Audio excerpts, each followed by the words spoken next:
പ്രിയരെ, അക്ഷരം MC യൂട്യൂബിലേക്ക് സ്വാഗതം. നമ്മുടെ പൊതുസമൂഹത്തിൻ്റെ നിത്യജീവിതവുമായി അഭേദ്യമായി ബന്ധപ്പെട്ട അത്യന്തം പ്രാധാന്യമുള്ള ഒന്നാകുന്നു ആരോഗ്യവകുപ്പ്. അതുകൊണ്ട് തന്നെ ആതുരാലയങ്ങൾ ഉൾപ്പെടെ ഈ വകുപ്പിൻ്റെ സമസ്ത മേഖലകളിലെയും കാര്യക്ഷമതയും അതോടൊപ്പം വീഴ്ചകളും നമ്മളുമായി ബന്ധിപ്പിക്കുന്നു. ഭാഗ്യവശാൽ കാര്യക്ഷമത ആരോഗ്യവകുപ്പിൽ നിന്നും അകന്നിട്ട് വർഷങ്ങളേറെയായി.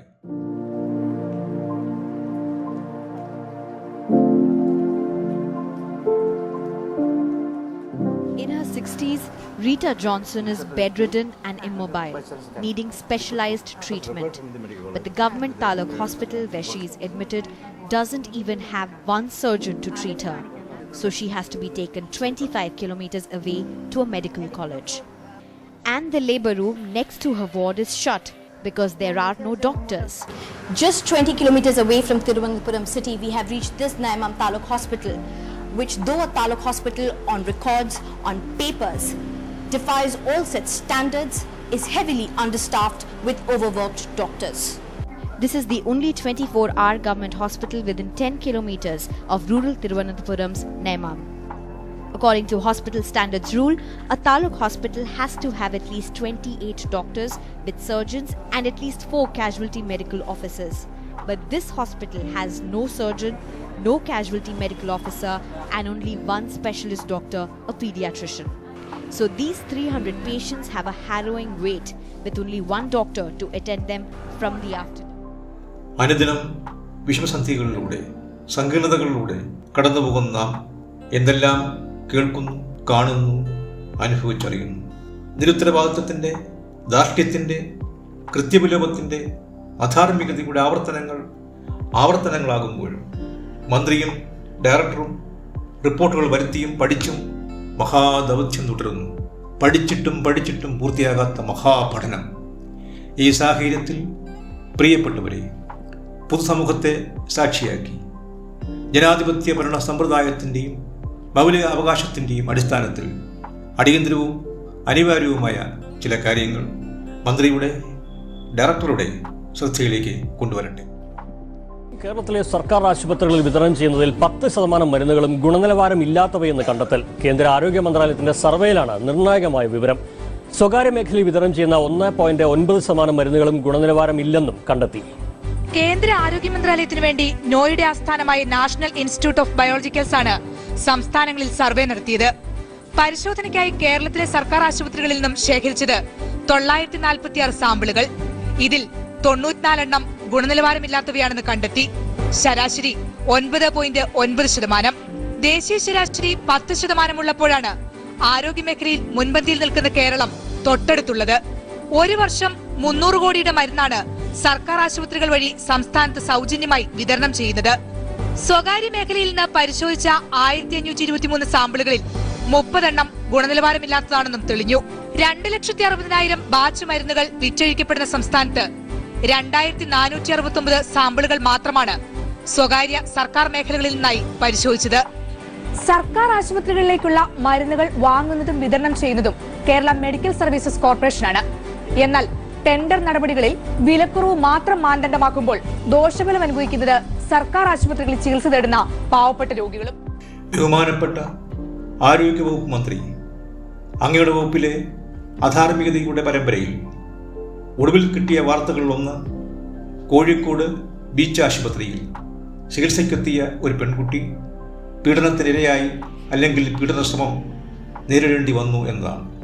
ഒരുപക്ഷെ ചികിത്സയുടെ ഭാഗമായി ആ കുട്ടി മയക്കത്തിലായിരുന്നുവെങ്കിൽ തീർച്ചയായും പീഡിപ്പിക്കപ്പെടുമായിരുന്നുവെന്ന് മുന്നനുഭവം ബോധ്യപ്പെടുത്തുന്നു. ഇവിടെ സ്വാഭാവികമായും അങ്ങയിൽ നിന്നും ഒരു ചോദ്യമുണ്ടാകാം, കുറ്റാരോപിതൻ സസ്പെൻഡ് ചെയ്യപ്പെട്ടല്ലോ എന്ന്. എന്നാൽ സസ്പെൻഷൻ ഒരു ശിക്ഷണ നടപടിയാകുന്നില്ല. അന്വേഷണ വിധേയമായി ഒരു താൽക്കാലിക മാറ്റി നിർത്തൽ മാത്രം. ഇനിയും അന്വേഷിക്കുന്നതോ അയാൾക്ക് സുരക്ഷാ കവചം തീർക്കുന്നവരും. ഒടുവിൽ സസ്പെൻഷൻ കാലം ഡ്യൂട്ടിയായി അല്ലെങ്കിൽ എലിജിബിൾ ലീവായി പരിഗണിക്കപ്പെട്ട് പൂർവാധികം ശക്തിയോടെ അയാൾ സർവീസിലേക്ക് തിരിച്ചു വരും. നിലപാടുകൾ ഒരു മാറ്റവുമില്ലാതെ. മുൻപ് ശസ്ത്രക്രിയാനന്തരം ICUവിൽ നിദ്രാവസ്ഥയിലായിരുന്ന യുവതി പീഡിപ്പിക്കപ്പെട്ടതും തുടർന്ന് ആ യുവതിയും മാനുഷിക പരിഗണനയാൽ സഹായത്തിനെത്തിയ ഉദ്യോഗസ്ഥയും നേരിടേണ്ടി വന്ന ദുരന്താനുഭവങ്ങളുടെ നാൾവഴികൾ ഞങ്ങൾ പൊതുസമൂഹത്തിൻ്റെ ഓർമ്മകൾ ഇന്നും സജീവമാണ്. അവിടെയും മാതൃകാപരമായ ശിക്ഷ ഉണ്ടായിട്ടില്ല. മാതൃകാപരം എന്നത് ഏറെ ശ്രദ്ധേയം. അങ്ങനെയായിരുന്നെങ്കിൽ ആയതിൻ്റെ ആവർത്തനം ബീച്ച് ആശുപത്രിയിൽ ഉണ്ടാകുമായിരുന്നില്ല. ഒരു മന്ത്രിക്ക് ഔദ്യോഗിക നടപടികളുടെ ഭാഗമായി റിപ്പോർട്ടുകൾ വരുത്താം, ഫയലുകൾ പരിശോധിക്കാം. പക്ഷേ അത് മാത്രമാകുന്നില്ല നിക്ഷിപ്ത കർത്തവ്യം. ആയത് കൃത്യനിർവഹണത്തിൻ്റെ ഒരു വശം മാത്രം. അതുകൊണ്ട് ഫയലുകളിൽ കൂടി മാത്രം വിവരശേഖരണം നടത്തുന്ന മന്ത്രിമാർ പുസ്തകങ്ങൾ മടക്കി വെച്ച് വാഗ്ദാനങ്ങളുടെയും പ്രസ്താവനകളുടെയും പ്ലാറ്റ്ഫോമിൽ നിന്നും കർമ്മരംഗത്തേക്ക് വരിക, യാഥാർത്ഥ്യങ്ങൾ തിരിച്ചറിയുക, നേർക്കാഴ്ചകളിൽ നിന്നും വസ്തുതകൾ ബോധ്യപ്പെട്ട് അവസരോചിതവും ആവശ്യമെങ്കിൽ യുദ്ധകാലാടിസ്ഥാനത്തിലും നടപടികൾ സ്വീകരിക്കുക. അങ്ങനെ പൊതുസമൂഹത്തോട് നീതി പുലർത്തുക. ഇവിടെ ആരോഗ്യമന്ത്രിക്ക് സമസ്തവും നിരീക്ഷിച്ചറിയുവാനുള്ള അവബോധം തീർച്ചയായും ഉണ്ടെന്ന് ഞങ്ങളിപ്പോഴും വിശ്വസിക്കുന്നു. കൂട്ടത്തിൽ പറയട്ടെ, മാധ്യമപ്രവർത്തനത്തിൻ്റെ പാരമ്പര്യമുള്ളതിനാൽ ആയതിൻ്റെ സഹജമായ മൂന്നാം കണ്ണ് ഇനിയെങ്കിലും പുനഃപ്രവർത്തന സജ്ജമാകട്ടെ. ബഹുമാന്യ മന്ത്രി 11/2021, 1/2022, 5/2023, 8/2023 തീയതികളിലായി പ്രത്യക്ഷമായും പരോക്ഷമായും സമാന സ്വഭാവത്തിൽ അങ്ങയുടെ ശ്രദ്ധ ക്ഷണിച്ച് ഞാൻ എത്തിയിരുന്നു. അതിലാദ്യത്തേത് അധികാരത്തിൻ്റെ ആദ്യ നാളുകളിൽ സാധാരണക്കാർക്ക് ഏറെ പ്രതീക്ഷ നൽകുന്ന അങ്ങയുടെ ചില നിലപാടുകളിൽ പ്രകീർത്തിച്ചും, രണ്ടാമത്തേത് കേരളം ഞെട്ടലോട് കേൾക്കേണ്ടി വന്ന യുവ ഡോക്ടർമാരിൽ ചിലരുടെയെങ്കിലും മയക്കുമരുന്ന് ഉപയോഗം. ഏതാനും ദിവസങ്ങൾക്ക് മുൻപ് വയനാട് ചെക്ക് പോസ്റ്റിൽ എക്സൈസ് വിഭാഗം കൊല്ലം സ്വദേശി ഒരു യുവ ആയുർവേദ ഡോക്ടറിൽ നിന്നും ലക്ഷങ്ങൾ വിലമതിക്കുന്ന മയക്കുമരുന്ന് പിടികൂടി എന്നത് ഇതിനോട് ചേർത്ത് വയ്ക്കാം. ഏതായാലും ഈ വിഷയത്തിൽ അങ്ങ് സമയബന്ധിതമായി നടപടി സ്വീകരിച്ചിട്ടുണ്ടാകുമെന്നും നിശ്ചിത ഇടവേളകളിലൂടെ ശാസ്ത്രീയ പരിശോധനകളിലൂടെ സർക്കാർ സ്വകാര്യ മേഖലകളിൽ ജീവനക്കാർ ആരും തന്നെ മയക്കുമരുന്ന് ഉപയോഗിക്കുന്നില്ല എന്ന് ഉറപ്പുവരുത്തിയും നടപടി ഇപ്പോഴും തുടരുന്നു എന്നും ന്യായമായും ഞങ്ങൾ വിശ്വസിക്കുന്നു. മൂന്നാമത്തേത് ആരോഗ്യവകുപ്പ് നിരുത്തരവാദിത്വത്തിൻ്റെ നാൾവഴികളിൽ നിന്നും ഒരു സാക്ഷ്യപത്രം കൂടി എന്നതായിരുന്നു. മെഡിക്കൽ കോളേജ് ആശുപത്രിയിൽ ശസ്ത്രക്രിയയിലൂടെ തുണി കൂടി തുന്നിച്ചേർക്കപ്പെട്ട ഒരു സൈനികൻ്റെ കഥ. നിതാന്ത ജാഗ്രതയോടെ നിർവഹിക്കപ്പെടേണ്ട ശസ്ത്രക്രിയ ബന്ധപ്പെട്ടവരുടെ അലസമനോഭാവത്താൽ ഏറെക്കാലം കഠിന വേദന സഹിച്ചു എന്നതിനോടൊപ്പം ജവാനെ സർവീസ് പൂർത്തിയാക്കാതെ നിർബന്ധിതമായി പിരിയേണ്ടി വന്നു. ബാലരാമപുരം വണികർ തെരുവ് രുക്മിണി നിവാസത്തിൽ ശ്രീ തിരുവിയത്തിൻ്റെ ദുരന്തകഥ മനോരമയും റിപ്പോർട്ട് ചെയ്തിരുന്നു.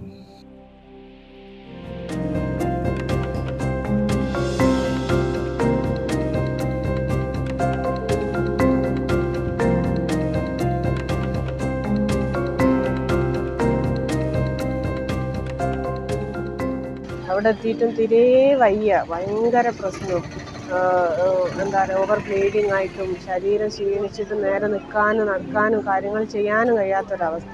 അപ്പോൾ ആൾക്കാരൊക്കെ പറഞ്ഞ് സിസേറിയൻ ആയതുകൊണ്ട് ഒരുപാട് റെസ്റ്റ് വേണം, 6 മാസമൊക്കെ റെസ്റ്റ് വേണം, അതിൻ്റെതുമാണ് 3ാമത്തെ സിസേറിയനും, ചെറിയ കുട്ടികളൊക്കെ നോക്കല്ല, അതുകൊണ്ടാണെന്ന് പറഞ്ഞു. അങ്ങനെ ഡോക്ടേഴ്സിൻ്റെ അടുത്ത് പോകുമ്പോൾ ഡോക്ടേഴ്സും അതാ പറയുന്നത്. അത് കഴിഞ്ഞ് വീണ്ടും 2 മാസം കഴിഞ്ഞ് ഈ ഒരു ബാർത്തോളിൻ ഗ്ലാൻഡ് ഇൻഫെക്ഷൻ വീണ്ടും വന്നു. പിന്നെ 2 മാസം കഴിഞ്ഞ് പിന്നെ ആ ഒരു സെയിം ഇൻഫെക്ഷൻ വന്നു. ആ ഇൻഫെക്ഷൻ വന്ന സമയത്ത് പിന്നെ ആ ഒരു ബാർത്തോളിൻ ഗ്ലാൻഡ് തന്നെ റിമൂവ് ചെയ്ത് കളഞ്ഞു.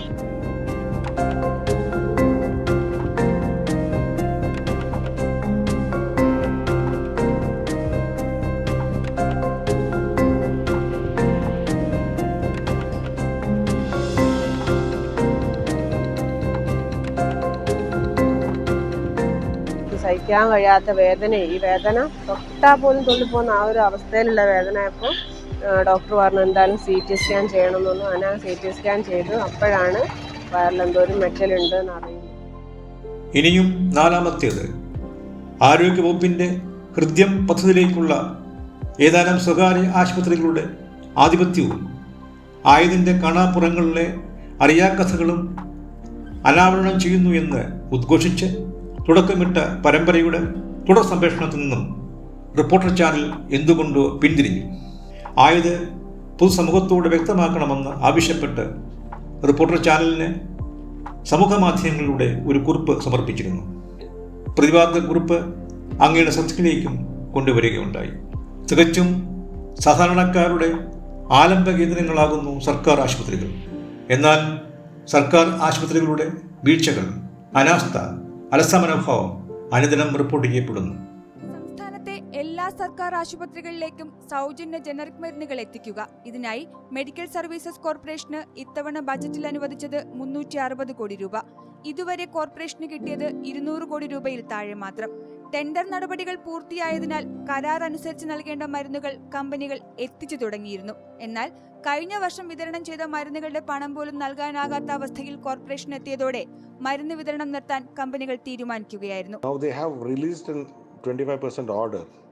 With this 25% order, we will not be able to supply because with this huge outstanding, it is very difficult for us even to procure the raw material.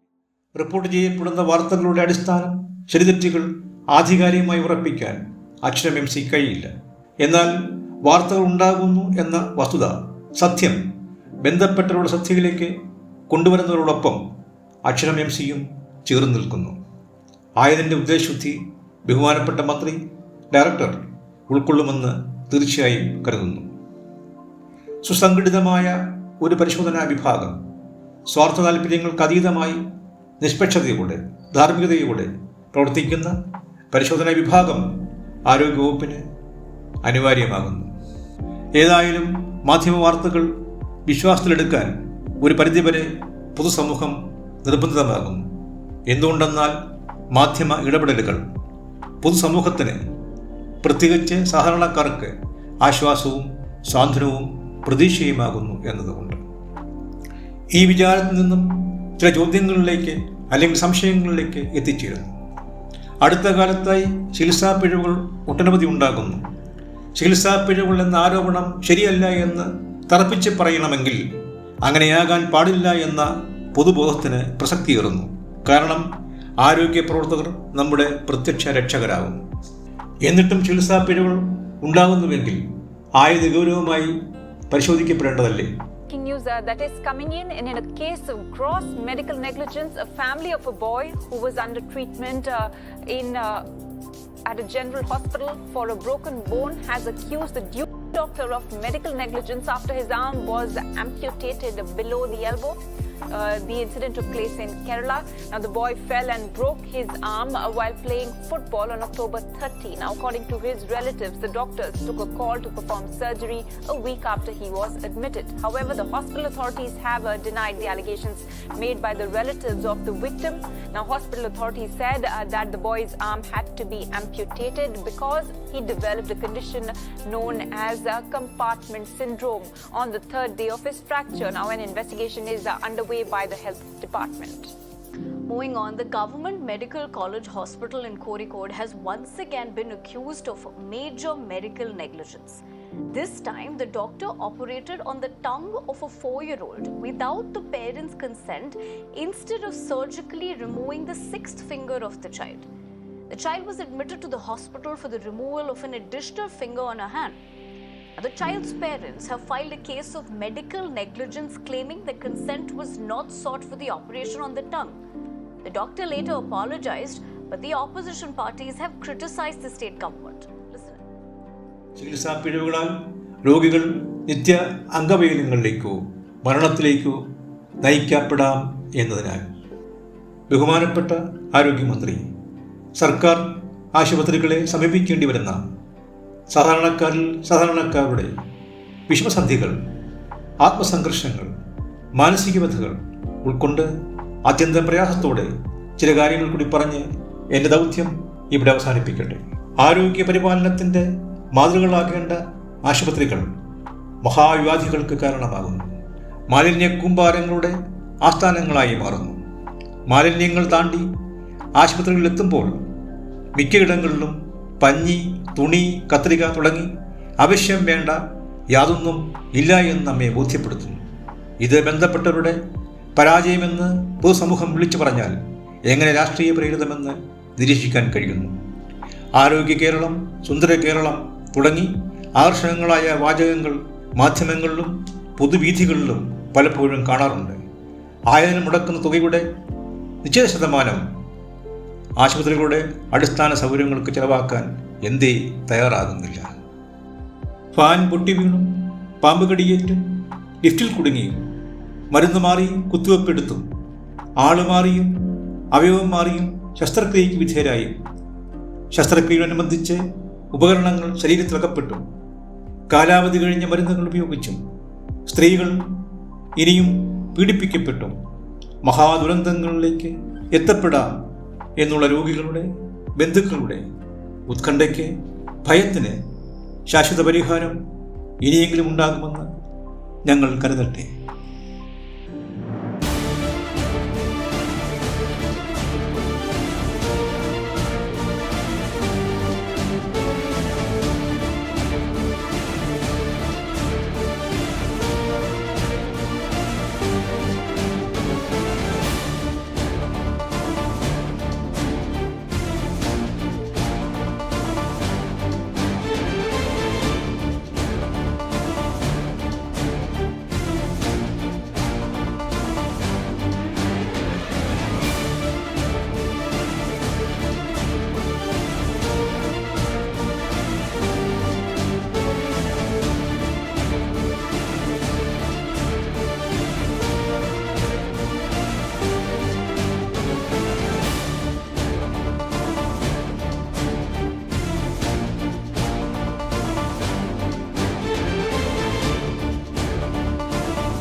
Here on Mirror now in a Kerala medical hospital where the doctor has been caught on camera admitting to the grave case of negligence. In a video accessed by Times Network, the doctor was caught admitting on camera that he performed the surgery on the wrong leg. Now remember, we reported the shocking incident of grave medical negligence on Thursday, where the wrong leg of the patient was operated on. Now, the chief orthopedic surgeon of the hospital was allegedly involved in the botched up surgery, and as per reports, the hospital had earlier defended the actions and said that both legs had issues and refused to claim negligence on their part. ഒരേ രക്തം ഒരേ സമയം പല ലാബുകളിൽ പരിശോധിക്കുമ്പോൾ ഫലങ്ങൾ വൈവിധ്യമാകുന്ന സാഹചര്യത്തിലും മറ്റും ലാബുകളുടെ, പ്രത്യേകിച്ച് സ്വകാര്യ ലാബുകളുടെ വിശ്വാസ്യത, കാര്യക്ഷമത, ജീവനക്കാരുടെ യോഗ്യത എന്നിവ സംബന്ധിച്ച് നിയമാനുസൃതമായ മാർഗരേഖയുടെ അനിവാര്യത ബോധ്യപ്പെട്ട് ആരോഗ്യവകുപ്പ് മുൻ ഡയറക്ടർ TB അനുപമ IAS ശക്തമായ നടപടികൾ സ്വീകരിച്ചുവെങ്കിലും അന്നത്തെ രാഷ്ട്രീയ ഇടപെടലുകൾ കൊണ്ട് നിർത്തിവയ്ക്കാൻ നിർബന്ധിതമായി. തികച്ചും അടിയന്തര പ്രാധാന്യമുള്ള ഈ വിഷയം, ഈ ദൗത്യം ഇനിയെങ്കിലും താങ്കളിലൂടെ പുനരാരംഭിക്കുമെന്ന് വിചാരിക്കട്ടെ. TB അനുപമ.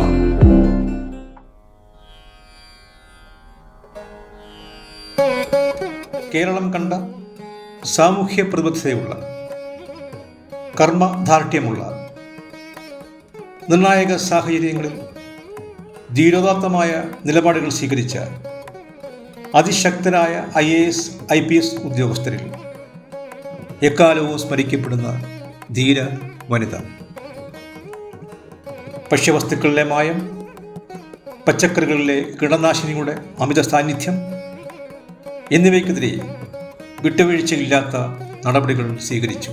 ആലപ്പുഴ ജില്ലാ കളക്ടറായി പ്രവർത്തിക്കുമ്പോൾ അന്നത്തെ ട്രാൻസ്പോർട്ട് മന്ത്രി തോമസ് ചാണ്ടിയുടെ ഭൂമി കയ്യേറ്റത്തിനെതിരെ സ്വീകരിച്ച ധീരമായ നിലപാടുകൾ, നടപടികൾ ചരിത്രത്തിൽ രേഖപ്പെടുത്തുന്നു. ആരോഗ്യവകുപ്പിൻ്റെ ഇന്നത്തെ സങ്കീർണാവസ്ഥയിൽ TB അനുപമയെപ്പോലെ കർമ്മനിഷ്ഠയുള്ള മനോദാർഢ്യമുള്ള ഉദ്യോഗസ്ഥർ കൂടുതൽ അഭികാമ്യമെന്നും വിചാരിക്കുന്നു. പ്രത്യേക ശ്രദ്ധയ്ക്ക് ഈ റിപ്പോർട്ടിൽ ആലംബമായി സ്വീകരിച്ച mirror now, NDTV news, Manorama news, Asianet news, the print, news 18, the news minute എന്നീ മാധ്യമങ്ങളിലെ ദൃശ്യങ്ങളുടെയും അനുബന്ധ സംഭവങ്ങളുടെയും 100% ഉത്തരവാദിത്വം നിലവിലെ ഭരണ സംവിധാനത്തിൻ്റെ മാത്രമാകുന്നില്ല. ആരോഗ്യവകുപ്പിൻ്റെ ഇന്നത്തെ അതിതീവ്ര സങ്കീർണാവസ്ഥയ്ക്ക് കാലങ്ങളായി അധികാര സ്ഥാനങ്ങളിലൂടെ കടന്നുപോയവരുടെയും നിരുത്തരവാദിത്വവും നിസ്സംഗതയും ഗൗരവമായി നിരീക്ഷിക്കപ്പെടേണ്ടതാകുന്നു. നൂറനാട് മോഹനചന്ദ്രൻ.